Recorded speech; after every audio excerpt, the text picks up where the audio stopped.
Hello, this is SK Williams, and this is an unscheduled video because I can't speak freely on the platform any longer. So, if you will skip ahead the requisite quarter of an hour, then I shall get to the point of this video. But I will tell you this much. It is actually a reply to comments that I ought to be able to post freely, but can't. My posts vanish, and I must use code language and odd spelling in order to get them to remain. So, for now, just skip ahead in the silent section of the video for 15 minutes. But keep in mind, I will be using euphemism in order to get this across.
Hello, this is S.K. Williams, and today I would like to talk to you about a topic that I had to wait 15 minutes for, as per usual these days, because of the tuber view and its unusual free word use allowed not.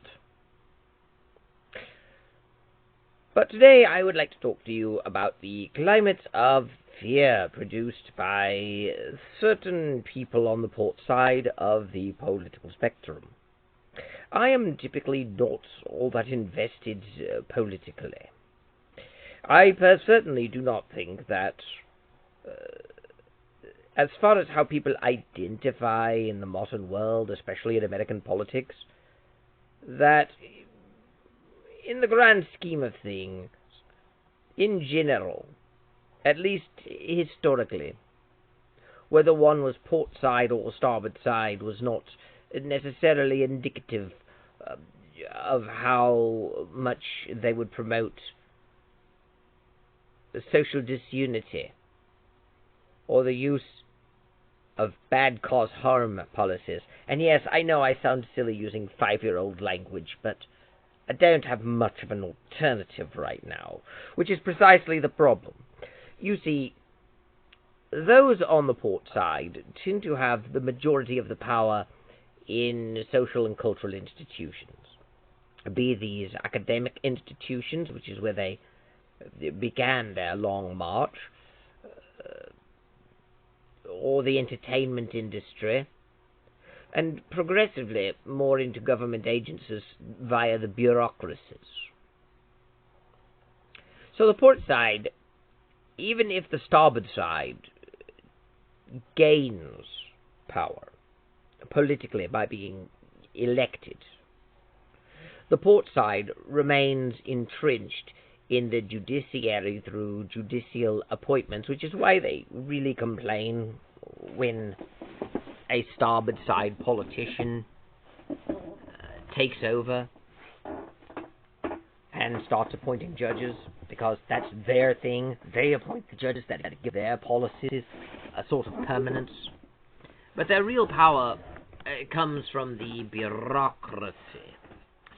And I will go into more detail when the restrictions are lifted, or when I come up with creative ways of saying it.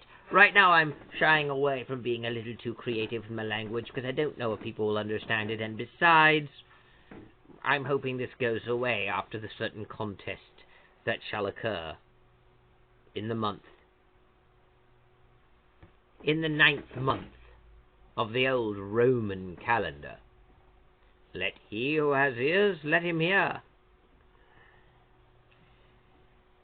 Nevertheless, the port side has been largely taken over by certain activist forces. These activist forces began their long march sometime in the mid to late 1990s, and the new atheism, when it came out in the early 2000s, was actually part of this. People don't realize that, but people get... Even today, when we're seeing more and more connections between news agencies and political organizations, people don't really look at the atheist groups. But they were really the seedbed for the modern-day push that we see. And that's because the atheist organizations were not just people who merely lack belief in a god, nothing more. And I think people know this, but we don't want to admit it. The modern atheists are not champions of rationality, science, logic, and critical thinking. They're advocates for left-wing political views, and the new atheism was actually a well-funded, organized group of people that ran through pre-existing organizations that had deep ties themselves to various political factions. And these organizations had been saying the same things that the new atheists had been saying for years. The new atheism was astroturf. All four horsemen of the new atheism knew each other and worked together and collaborated to create their books. You can see that because they all reference each other in their books. You can look at the footnotes, for instance, of the God Delusion, and it will reference back to The End of Faith by Sam Harris, which was only released a year earlier. And you can look at footnotes where they exist in God is Not Great, How Religion Poisons Everything by the late divine prophet Christopher Hitchens Most Holy, where he references Sam Harris and Richard Dawkins. Ironically, he doesn't reference Chapman Cohen, and the reason that's funny is because he plagiarizes Chapman Cohen. I know I'm not allowed to say that, since the divine prophet Christopher Hitchens Most Holy is a sacred and holy man whose brilliant intellect as a scholar may never be questioned. But he was a plagiarist. Deal with it. And the reality is, all four horsemen of the new atheism had the same literary agent, John Brockman, and all four of them were connected to and financed from the Edge Foundation. And while I can't use this name freely, a man whose name sounds strikingly similar to Jack Epstein funded them heavily. He was also a heavy donor to various atheist organizations. You can look this up if you don't believe me. It's a bit difficult to find since the media doesn't like covering it, but you can find it. Gaggle doesn't like the search, but if you persist, you can find it. And I shall be doing a video, possibly for another platform, where I show this information freely without euphemism.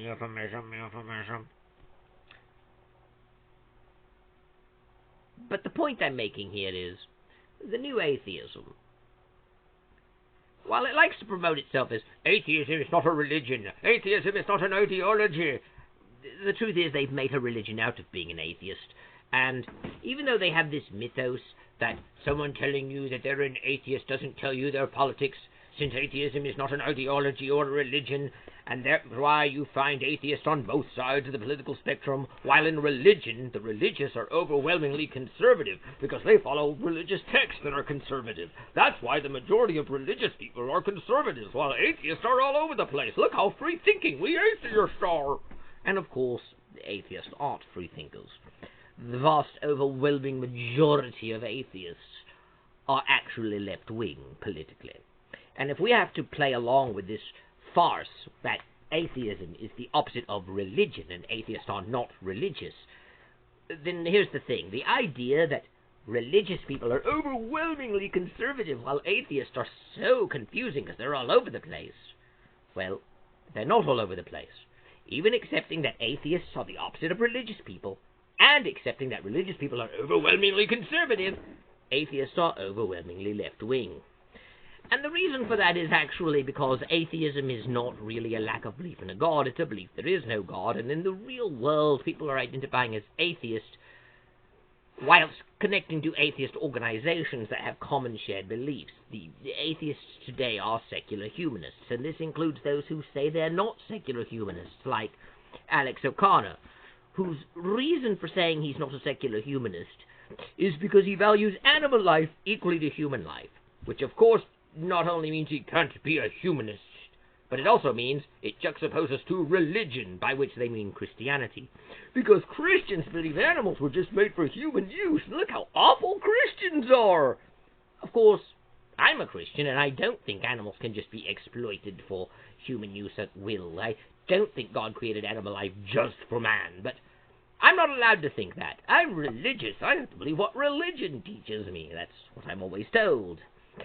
But here's the thing. Alex O'Connor says he's not a humanist because he values animal life equally to human life. And yet, you see that same sentiment being expressed by humanist writers before Alex O'Connor was born. It's really just a word game. The reality is they are secular humanists. They have the same beliefs that secular humanists have. And then it's obvious they derive their beliefs from other secular humanist sources. For instance, people brag about Alex O'Connor's getting a theology degree from Cambridge, but they seem to ignore the fact that he started out as an atheist activist before he went to Cambridge, and his arguments haven't changed, when they certainly should have, since his primary arguments came from people like Christopher Hitchens, who he still cheerleads for, and Hitchens knew absolutely nothing about religion. The truth is, it's all polemic, and he's using his degree much like Richard Carrier used his degree, simply to give gravitas to what are ultimately bad arguments, hoping that other people who are not educated in the field will simply believe him based upon the authority of the degree. But the point being made is that they do have a shared belief system, they do have a shared religion, and they are left-wing because it's not really true that religion is conservative, it is true that certain forms of Christianity are. And the new atheism was created by wealthy backers, specifically to counter the religious right. And to that end, while it didn't succeed perfectly well since it fell apart due to atheist infighting, which is ironic since atheists use Christian infighting to somehow delegitimize Christianity, and the infighting Christianity in the modern world is nowhere near as vicious or as serious as it is within atheism. I know that atheists are going to ignore the fact that I said, in the modern world, and say, oh, you're saying Christians never fought? You're saying there's no infighting in Christianity? Well, I didn't say there's no infighting. I said it's not as bad as in atheism. But that's how atheists argue. They'll just lie about it. They'll say, I claimed Christians don't infight. Atheists do instead. I'm saying atheists are the infighting, not Christians. And no, I'm not. That's not my argument. And then, of course, if they do address the real argument that it's not that there's no infighting, it's that it's not as bad, they'll say, oh, what about the wars of religion, the 30 Years' War? Christians have killed each other over their beliefs. You're saying Christians aren't as bad as atheists? Well, the thing is, when did the 30 Years' War happen? 5 minutes ago? One of the problems I have with talking to atheists is their tendency to be dishonest and to misrepresent your arguments. When I say Christian infighting isn't as bad as atheist infighting, in the modern world, I'm obviously not talking about events in the 1500s or 1600s or 1700s. It's quite obvious that that's not what I'm talking about. And yet this is how atheists argue, and it causes me to take more time in my video to have to explain this in advance. Which I shouldn't have to, because I'm pretty sure even the people making this argument know it's not really what I'm saying. But atheism is a religion, like bald is a hair color, so I have to. Which brings up the point. A lot of the modern-day left-wingers had their minds shaped 20 years ago when the new atheism was making its circles.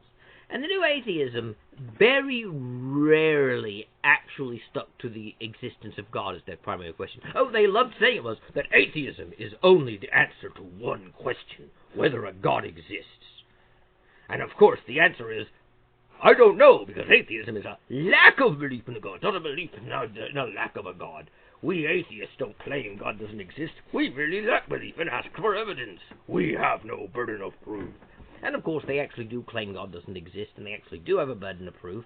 And for those who say, you can't prove a negative, well, it's not my fault you're making an unfalsifiable claim then. But one of the reasons that you idiotic psychopathic atheists say that religion is irrational is because religion makes unfalsifiable claims. They make claims that there's no way you can know if it's true or not, no way to verify them. It's irrational. Well, atheism is irrational. If you can't prove a negative, then you should not claim God does not exist. And calling people delusional for believing in a sky fairy and calling God people's imaginary friend is most definitely saying God doesn't exist. So is comparing God to Santa Claus, the Tooth Fairy, Harry Potter. So is saying that people are making insane claims of fantasy creatures. You atheists are lying psychos when you say, we're not making any claims, we have no burden of proof. And the idea that you can't prove a negative absolves you from the burden of proof is idiotic. The supposed fact that you can't do something does not negate that you must do something. For example, if I'm dying of a disease, and a certain medicine would cure me, but I can't get the medication, I don't have access to it. Let's say I'm in Alaska, and I'm in a cabin, and there's a blizzard, and they just can't deliver the medication to me. The fact that I need the medication to stave off the illness and survive does not negate the fact that I cannot get the medication. More properly, for this analogy, the fact that I have no access to the medication does not mitigate my need for the medication. When atheists claim God does not exist, they have made a claim and they have the burden of proof. The idea that atheists can just define the word atheism as a lack of belief in a God and instantaneously means they haven't made a claim is stupid. If you say God does not exist, you are making a claim that God does not exist, and you do have the burden of proof to show that God does not exist, whether or not the word atheism is defined as a lack of belief in a God. And the supposed fact that you can't prove a negative does not absolve you from the burden of proof either. The only thing saying you can't prove a negative accomplishes is proving that you're cowards and liars and bullies who demand to be believed without evidence, and that makes you hypocrites, since that's what you complain about religion for. The simple reality is, even if you make an unfalsifiable claim, you still have the burden of proof. It's just that you have no actual means to provide the evidence, and what you're saying is irrational. Just like what you say religion is, since religion makes unfalsifiable claims. And therein lies the problem. Atheists make an unfalsifiable claim that God does not exist, and pretend that somehow the fact that it's unfalsifiable means they have no burden of proof and must be believed in, and what they're saying must be accepted as true, and in fact as the default position. Well, atheism is not the default position. It's an irrational claim that God does not exist, that there is no evidence for. By the way, it's also not true that you can't prove a negative. You actually can. And the reason I've spent so much time on this, besides the fact that I have to, is the fact that one of the biggest things you see in the modern port side is that they all argue in the same way the new atheists argued. And that's because they're largely coming from the same sources. The new atheism claims to be trying to promote rationality and critical thinking and scientific skepticism. In reality, they promoted starting with your premise, assuming what you already believe is true, and then trying to debunk everyone else, whether or not you actually understand the arguments or beliefs that are involved in what they say. Which is exactly what you see happening with the modern-day port side. What you see happening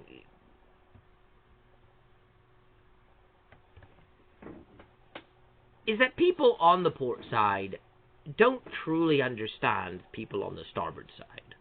And they don't want to understand them. They simply want to demonize them as evil, in the same way that the modern-day atheist movement demonizes Christians as evil. This is why you keep hearing about Trump's Project 2025, and how Trump's Project 2025 is the roadmap to dictatorship, and how Trump, implementing his Project 2025, his plans for America, will lead to a factist tyranny. Of course, the reality is that Trump's Project 2025 is not Trump's plan for America, since it's not really Trump's Project 2025. And it's not just that Trump tried to distance himself from it because of controversy. There is no evidence whatsoever that Donald Trump ever actually helped create Project 2025, or had any part to it, or ever endorsed it. The media drumbeating that it's Trump's Project 2025 is simply dishonest. And it doesn't matter that people who used to work for his administration helped craft it, because people who used to work for his previous administration are not him. You can't prove that Donald Trump is backing this plan simply because people who used to work for him helped create it. That's absurd. That's not logical. But what's even worse is, the media wants you totally scared of Trump's Project 2025, and how Trump's Project 2025 will strip you of your liberties. When if you actually read the document and don't just pretend to have read it and cherry-pick certain quotes that are being twisted from it, it really doesn't say what the media is claiming it says. Whether you agree with its contents or not is irrelevant. It simply is not as awful as they're claiming, and very few of the comments they make about it are accurate. For instance, it does say that there should be an abolition of the Department of Education, but the reason for that isn't because they want to abolish schools, it's just to turn the control of education back over to the states. And most of the other major complaints you hear about it, like, it would mean that all government jobs would be staffed by Trump loyalists. Well, no, it's actually just trying to reduce the government bureaucracy and allow the executive branch in general more direct control of it, like it's supposed to have anyway, according to the Constitution. Really, Project 2025 is not really that radical. It's just being drumbeaten so that we can have fear-mongering around it. And remember, I'm actually a monarchist and a traditionalist, so it's not like I endorse everything in Project 2025, because I don't even believe in having a constitutional republic. But it's not really that scary. Even if everything in it were implemented, it would not be the real-life handmaiden's tale. It would not be this nightmarish, wheat-crossed, nationalist dystopia where people of color and women are stripped of their rights and immigrants are kicked out and, look how evil they are. It's only wheat-crossed men have rights. None of that's true. It really is bizarre.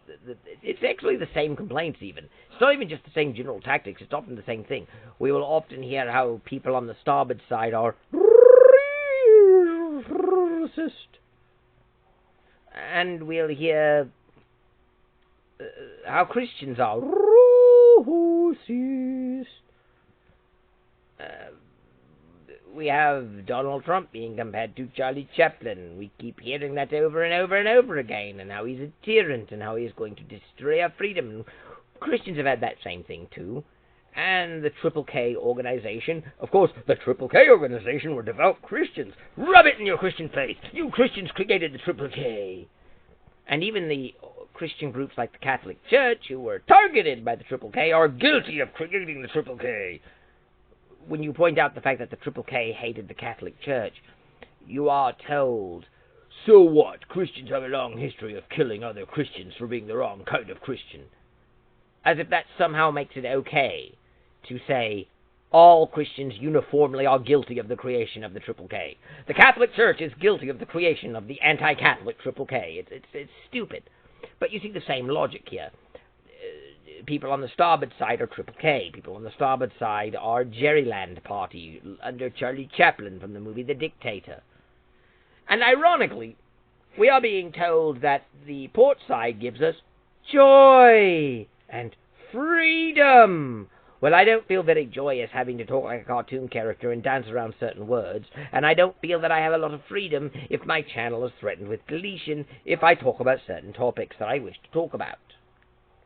And keep in mind, Daniel Trumpet, the current person running for president, has had 2 efforts to unalive him. Whereas neither Jack Biden or Camilla Harness, I hope you understand the name changes, have had any efforts to unalive them. We keep hearing how the starboard side is promoting hate and Vylonce, and yet at the same time we don't see hate and Vylonce from them. We see it all from the port side, ostentatiously defending itself. And it's all using the same tactics. They demonize and dehumanize people on the starboard side, just as the atheist movement demonized people in Christianity. And of course Islam, but Islam is always treated as this alien, other, outsider religion. And I'm not saying that makes it right to do so, it doesn't. And I don't advocate at all discrimination against Muslims, I'm just saying that the discrimination followed a different pattern. There were some overlaps, some things that were the same, but it followed a different pattern in general.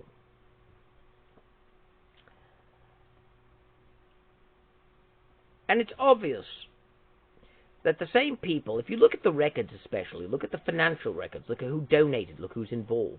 People that were involved in the atheist movement from 20 years ago were also involved in other organizations and uniformly pushed left-wing political causes, and were uniformly connected with various left-wing think tanks and wealthy financiers.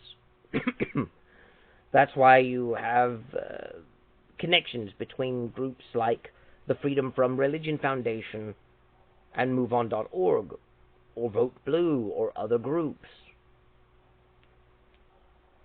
And there is an organized effort to push Yism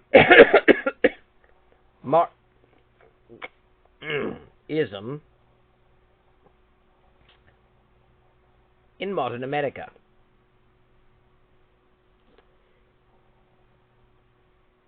And you have people from the Forum for World Economics openly stating their goals. So at this point, it's not a conspiracy theory. It's just a well-known fact.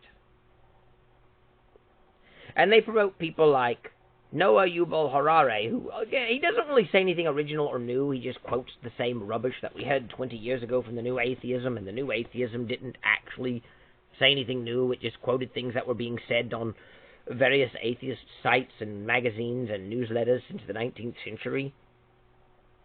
But it's praised. It's a brilliant genius held up by our masters. So it's obvious that Vylonce, from the port side, is actually pushed, promoted, where the starboard side tends not to be so aggressive. And it's obvious that there is an orchestrated end goal here. I don't really think Camilla Harness is actually going to be in charge, should she find herself in the round office of the presidential manor. Let those who have ears, let them hear. Rather, it's pretty obvious at this point that a group of very wealthy, very invested people who have designs on our future and who believe in certain progressivist ideologies which have long ago been shown to rely on Vylonce and Remonstrance, would be the ones who are actually the powers behind the proverbial throne. The people's throne, if you will. And names like William Entrance, again, it's a euphemism. Figuring out his name shouldn't be too hard. Or Clarence Swabo